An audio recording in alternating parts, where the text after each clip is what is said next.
આજથી અઠવાડિયા પહેલા એટલે કે 3 અને 4ની નાઇટમાં રાજકોટ શહેર બી ડિવિઝન પોલીસ સ્ટેશન વિસ્તારમાં શક્તિ સિલ્વર નામની એક પેઢીમાં આશરે 130 થી 140 કિલો ચાંદીના ઘરેણાની દાગીનાની ચોરી ઘરફોડ ચોરીનો એક બનાવ બનેલો હતો. જે બનાવ અનુસંધાને ક્રાઇમ બ્રાન્ચ અમદાવાદ શહેરની ટીમ પણ કાર્યરત હતી એ ગુનો ડિટેક્ટ કરવા માટે. અને 2 દિવસ પહેલા આ ઘરફોડ ચોરીમાં જે ચાંદી જે છે એ ચોરીમાં ગયેલ ચાંદી છે એ પ્રદીપ પ્રજાપતિ નામના વ્યક્તિ પાસે અમદાવાદ શહેરમાં ગીતા મંદિર ખાતે મોબાઈલ શોપમાં પડેલ છે એવી હકીકત આધારે કુલ 40 કિલો ચાંદી સાથે પ્રદીપ પ્રજાપતિ નામના ઈસમની ધરપકડ કરવામાં આવેલી હતી. આ વ્યક્તિની પૂછપરછ દરમિયાન અન્ય મુદ્દામાલ જે છે ચાંદીનો એ કઈ જગ્યાએ છે એ બાબતે વધુ તપાસ હાથ ધરવામાં આવેલી ત્યારે ક્રાઇમ બ્રાન્ચની ટીમને એવી હકીકત મળેલ કે આ પ્રદીપ પ્રજાપતિએ તેની પાસેની કુલ 80 કિલો ચાંદી પૈકી 40 કિલો ચાંદી જે છે એ રાઠોડ બુલિયન નામની પેઢી ધરાવતા માંગુસિંહ રાઠોડને આપેલી છે. જેથી આ માંગુસિંહ રાઠોડના રહેણાંક વિસ્તાર અને ટેકનિકલ સર્વેલન્સ આધારે તપાસ કરતા એવી હકીકત ક્રાઇમ બ્રાન્ચને એવી હકીકત જાણવા મળેલ કે આ માંગુસિંહ છે એ પ્રદીપની ધરપકડ બાદ પોતાના ફોન બંધ કરીને નાસી ગયેલ છે. પરંતુ તેનો જે મુદ્દામાલ જે છે એ એના ઘરમાં જ હજી છે. જેથી કાયદેસરની કાર્યવાહી કરી પંચો રૂબરૂ તેના મકાનનો તાળા તોડી અને સર્ચ ઓપરેશન હાથ ધરવામાં આવેલ અને ક્રાઇમ બ્રાન્ચની ટીમને માંગુસિંહ રાઠોડના ઘરમાંથી આ ચોરીમાં ગયેલ ઘરફોડ ચોરીમાં ગયેલ કુલ 40 કિલો ચાંદી તેમજ ભઠ્ઠી જે ચાંદીના દાગીના છે એ ગાળવા માટે ઉપયોગમાં લીધેલ જે ભઠ્ઠી છે એ ભઠ્ઠી અને અન્ય બીજા સાધનો છે વગેરે મળી આવેલ છે. જેથી આ બધી વસ્તુઓ જે છે એ ઘરફોડ ચોરીના કામે કબજે કરવામાં આવેલ છે. અને તપાસ દરમિયાન માંગુસિંહ રાઠોડ જે છે એ પણ મળી આવતા તેની પણ ધરપકડ કરી અને રાજકોટ પોલીસને સોંપવા માટે કાર્યવાહી હાથ ધરવામાં આવેલ છે.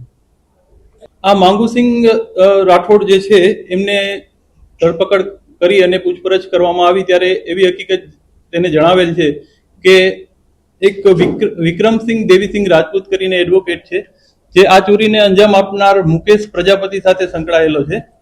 અને એની સાથે ઓળખાણ થતા આ ચોરીમાં ગયેલ જે મુદ્દામાલ છે એ તમામ મુદ્દામાલ ઓગાળી અને એને ચાંદીના ફોર્મમાં આપી અને જે કાંઈ પૈસા મળે તો એમાંથી 10% માંગુસિંહને આપશે એવી લાલચ આપી અને આ તમામ મુદ્દામાલ માંગુસિંહને આપવાની વાત થયેલી હતી. જે પૈકી પ્રથમ ચોરીમાં ગયેલ 40 કિલો ચાંદી છે એ માંગુસિંહ રાઠોડે એના ઓગાળી અને એના ચાંદીના ફોર્મમાં આપી દીધેલ હતું મુખ્ય આરોપીને મુકેશને. અને બાકીની જે 80 કિલો જે ચાંદી જે છે એ એની પાસે ઓગાળે તે પહેલા ક્રાઇમ બ્રાન્ચે કબજે કરી લીધેલ છે. તારીખ 3 અને 4ની નાઇટમાં જ્યારે ઘરફોડ ચોરી થાય છે ત્યારે રાજકોટ શહેરની ટીમ આ તપાસમાં જોડાઈ છે. ગુનો દાખલ થયા બાદ પ્રાથમિક વિગત એવી આવે છે કે એક ક્રેટા કાર લઈ અને આરોપીઓ આવેલા હતા અને આ ચોરીને અંજામ આપેલ છે. પરંતુ સીસીટીવી કેમેરા અને વધુ વિગતોમાં તપાસમાં કેટલા આરોપી છે એવી કોઈ હકીકત જણાઈ આવેલ નથી. આ દરમિયાન ક્રાઇમ બ્રાન્ચની ટીમને ચોરીમાં ગયેલ મુદ્દામાલ કઈ જગ્યાએ છે એ બાબતની હકીકત મળે છે અને પ્રદીપ પ્રજાપતિ નામના વ્યક્તિની ધરપકડ કરવામાં આવે છે. અને પ્રદીપ પ્રજાપતિની ધરપકડ બાદ બીજો મુદ્દામાલ કઈ જગ્યાએ છે એ બાબતે તપાસ હાથ ધરતા આ માંગુસિંહ રાઠોડની પણ ધરપકડ કરવામાં આવી છે. આમ અમદાવાદ શહેર ક્રાઇમ બ્રાન્ચ દ્વારા જે 2 આરોપીઓની ધરપકડ કરવામાં આવેલી છે એ બંને આરોપીઓ ચોરીને અંજામ આપનાર નથી પરંતુ મુદ્દામાલ સગે વગે કરવામાં મદદ કરનાર આરોપીઓ છે. જ્યારે ગઈકાલે રાજકોટ શહેર ક્રાઇમ બ્રાન્ચની ટીમ દ્વારા પણ એક આરોપીની ધરપકડ કરવામાં આવી છે એવી હકીકત મારી પાસે છે. જેમાં રાજુ ભોજક નામના વ્યક્તિની ધરપકડ કરેલ છે જે ક્રેટા કારનો ઉપયોગ થયેલ હતો ચોરીમાં. એ ક્રેટા કાર પ્રોવાઈડ કરનાર આરોપીની ધરપકડ કરી અને એના ભાગે આવેલ 31 કિલો ચાંદી પણ રાજકોટ શહેર ક્રાઇમ બ્રાન્ચે કબજે કરેલી છે. આ ઉપરાંત ચોરી ખરેખર કરનાર મુખ્ય આરોપી જે અગાઉ ઘરફોડ ચોરીમાં પકડાયેલો છે એ મુકેશ પ્રજાપતિનું નામ અત્યાર સુધીની તપાસ દરમિયાન ખોલવામાં આવેલ છે. જ્યારે મુકેશ પ્રજાપતિની ધરપકડ કરવામાં આવશે ત્યારે એની સાથે અન્ય કોણ આરોપીઓ હતા એ વધુ વિગતો ધ્યાનમાં આવશે.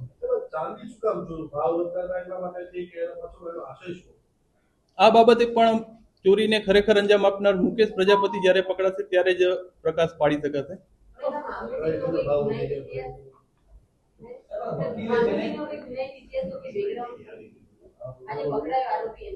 હાલમાં પકડાયેલ માંગુસિંહનો કોઈ એવો કોઈ ગુનાહિત ઇતિહાસ નથી. એ માંગુસિંહ છે એ મૂળ અહીંયા ખાડિયા ખાતે રાયપુર ખાતે બુલિયનનું જ કામ કરે છે. રાઠોડ બુલિયન નામની પેઢી ધરાવે છે. અને એ જે વિક્રમસિંહ દેવીસિંહ રાજપૂત કરીને જે છે એની સાથે છેલ્લા 7 વર્ષથી સંપર્કમાં છે. અને મુકેશ પ્રજાપતિ અને આ બંનેના કોમન ફ્રેન્ડ જે વિક્રમસિંહ દેવીસિંહ રાજપૂત એને આ ઓળખાણ કરાવી અને ચાંદીનો માલ સગે વગે કરવા માટેની લાલચ આપેલી હતી. અગાઉ પકડાયેલો પ્રદીપ, અત્યારે પકડાયેલો માંગુસિંહ અને વિક્રમ, આ ત્રણેય એકબીજાની સાથે સંકળાયેલા હતા, સંપર્કમાં હતા, તો કેવી રીતે? પ્રદીપ જે છે એ વિક્રમસિંહ દેવીસિંહ રાજપૂતને ઓળખતા નથી, પરંતુ મુકેશ જે છે એ વિક્રમસિંહ સાથે સારી રીતે સંકળાયેલા છે. અને વિક્રમસિંહે જ તે માંગુસિંહ સાથે મુકેશની ઓળખાણ કરાવેલી એવું હતી હાલ સુધીની તપાસમાં જાણવા મળેલ છે. આપણે જે વાત કરીએ વકીલ વિક્રમસિંહ રાજપૂત વકીલ, હા, વકીલને ખબર હતી કે ચોરીનો મુદ્દામાલ છે, એને ગાળવા માટે આપણે આ કેસમાં સહારૂપી તરીકે એને લેવામાં આવશે. અત્યાર સુધીની તપાસ દરમિયાન જે છે એ આ જે માંગુસિંહ અને મુકેશ પ્રજાપતિને જોડતી કડી એ વિક્રમસિંહ દેવીસિંહ રાજપૂત છે. એટલે એને લાવી પૂછપરછ કરી અને એનો સચોટ રોડ જણાશે તો એને પણ ધરપકડ કરવામાં આવશે.